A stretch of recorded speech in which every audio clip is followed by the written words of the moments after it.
ഇന്ന് റവയും ശർക്കരയും കൊണ്ടുള്ള ഒരു സ്വീറ്റ് ഉണ്ടാക്കാം.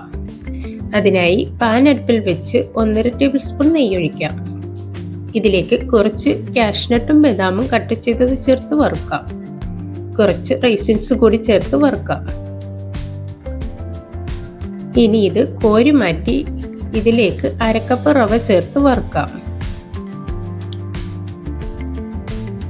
ഇനി ഇതിലേക്ക് 1.5 കപ്പ് വെള്ളം ചേർക്കാം. മിക്സ് ചെയ്ത് ഒരു നുള്ള ഉപ്പ് കൂടി ചേർത്ത് മിക്സ് ചെയ്യാം. ഇനി മധുരത്തിനാവശ്യമായ ശർക്കര പാനി ചേർക്കാം. ശർക്കര വെള്ളമൊഴിച്ച് തിളപ്പിച്ച് മെൽറ്റാക്കി പാനിയാക്കിയിട്ടുള്ളതാണിത്. ശർക്കര ഇല്ലെങ്കിൽ പഞ്ചസാര വേണമെങ്കിൽ ചേർക്കാം.